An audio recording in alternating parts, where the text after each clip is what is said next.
I know that the world is kind of a lot right now. Climate change, politics, just probably your personal life, all of the things are happening all at once. The advancements in AI and AI art have been really crazy. And seeing how good it is can be really overwhelming and depressing. And a lot of things are really up in the air right now, and humanity's future, the future of the art industry, is very unclear and uncertain. But at the end of the day, I'm not gonna let that stop me from continuing to make art and express myself, and I don't think that you should let it stop you either.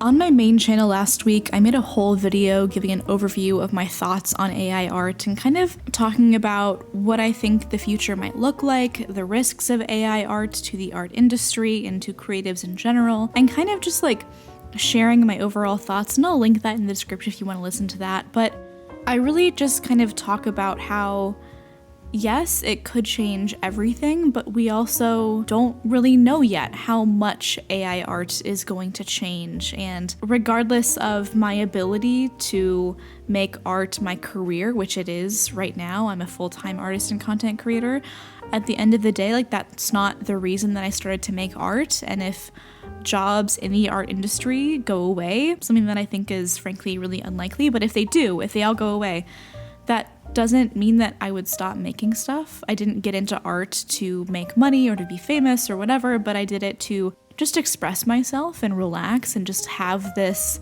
creative outlet. Even if nothing else results from that creativity, that it's still a valuable thing, that I'm not wasting my time. A lot of people in the comments felt like very supportive of that. Some of them were like, AI art isn't going to do anything. What are you talking about? Like, it's not going to change anything whatsoever. And some people were like, AI will kill all of us. AI art is going to take over the world. And people were like very death culty about it too.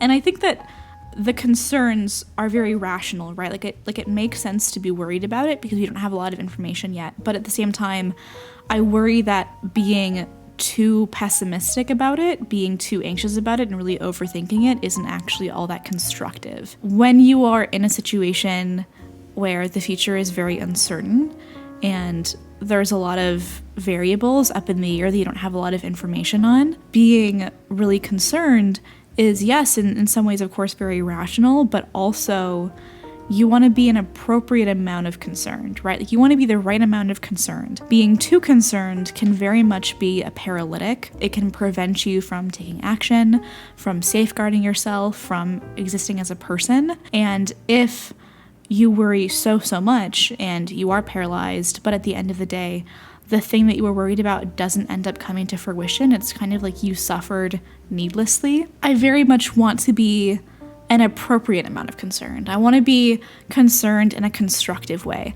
I want to be concerned in such a way that I spread the news about AI art, that I don't spread misinformation, that I just kind of educate the public about it where I can, and that I take the actions that I have the energy and the ability to take to kind of help my community, right? I'm not gonna let it stop me from making art. I'm not gonna let it stop me from practicing oil painting, from doing the thing that I love so much. Because really, at the end of the day, like, that, again, isn't the reason that I started making art in the first place. I didn't start making art to get rich or famous. I did it because I wanted to. I am lucky enough right now that a lot of my income as an artist and a content creator does not come from the direct sale of prints or my artwork, which maybe you could critique me for and say that that means that I'm not a real artist or whatever, but at the end of the day, it gives me a lot of freedom. It means that I can make the art that I want to make and still have this be my job and still just like share my work online without having to worry about it being maximally marketable. That I can practice and experiment in public and share that journey. And I think that's really amazing, and that I would do this at home with no one watching. And I did for a long time. I painted at home with no one watching, and that was the thing that I was really interested in, that I felt really compelled by. And I have to believe that even if the worst possible outcome were to happen, that people would still place some amount of value in stuff made by people. Stuff that people sweated over and cried about and just put their heart in. Because I'm like that, and I have to believe, I guess, that there are people out there like me. But again, I don't think it's constructive to worry so much about a future that might not happen, that you deprive yourself of joy in the present. Maybe this is just like my very much kind of Gen Z mentality talking, but I've just grown up in this world that's always been on the brink of disaster.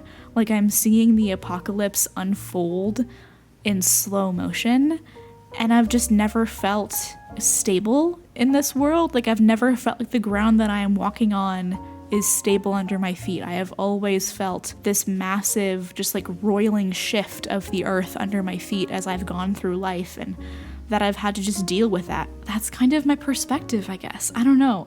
I worry this video doesn't really make a lot of sense, but I kind of wanted to give a more expanded coverage of my opinions on this topic that are not on the main channel. But yeah, this particular painting, for example, is really just me having fun. I've been going through this period lately where I have been feeling really down and really depressed and really uncertain about the future. Partially, yes, because of AI art, and partially for reasons just kind of not that connected to that, but I've really been trying to deliberately practice the stuff that I just really enjoy and just to paint for the fun of it. And yeah, it's difficult to escape those feelings, like when you feel really down and depressed and just kind of like adrift in your direction, your career, and also kind of your creative direction. But I've really just tried to get back to painting and having low stakes attached to my art, kind of reducing or eliminating expectations. If stuff is a masterpiece, awesome. If stuff is a failure, that's totally fine. And just trying to accept the fact that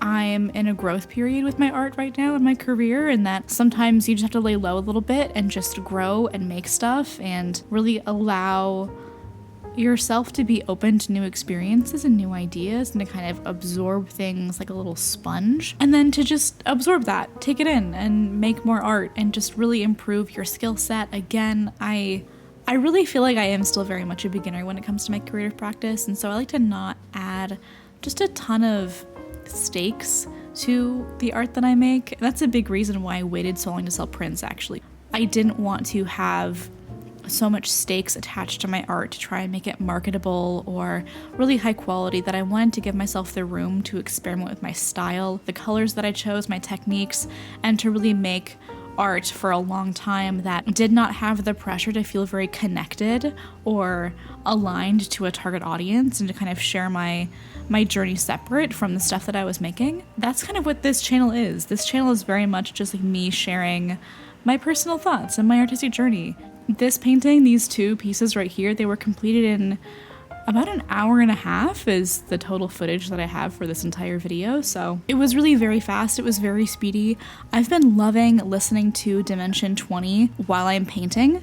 For this painting process, I was watching the first couple episodes of Fantasy High. Dimension 20, by the way, is like D&D, Dungeons and Dragons, but just like a show. So you watch these amazing improv artists just play this game and have an amazing time, and it's so hilarious to have on in the background, and it's very much one of those shows that you don't have to watch the entire time to like really get all of the good stuff out of it. So I just like having it on in the background. And yeah, I mean, right now I'm just really trying to make art for the fun of it, and I think that's a reason that I will continue to make art despite whatever happens with AI, that I make art just because it's fun, it's enjoyable, I love doing it, and even if no one was watching, I would keep doing it.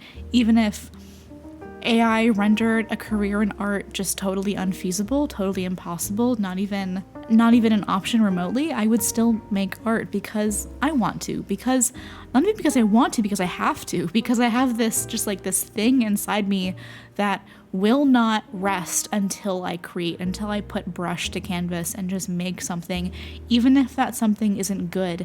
Oil painting isn't even like a hobby of mine, it's more of an obsession, and just dealing with that, you know, just allowing that to be a part of my life that I love and that I cherish. And yeah, I for one think that it's very much not a foregone conclusion that AI will take over all jobs in the art world. Sorry, there's traffic outside. It's very much not a foregone conclusion. There are tons and tons of lawsuits out there right now, and you shouldn't feel that doom and gloom about it without waiting a little while, you know what I mean? I think you should be appropriately concerned, but to not let that worry control you and deprive you of joy, like I said, in the moment, because art is a really special and beautiful thing, and if it gives you life, then don't let some worry over an abstract, far out future ruin that for you. Don't let that taint your creative practice. There's something really special and valuable there, and you shouldn't let anything or anyone take that away from you. I hope you loved this video and you enjoyed watching it. Consider liking and subscribing, and I will see you in the next one. Bye.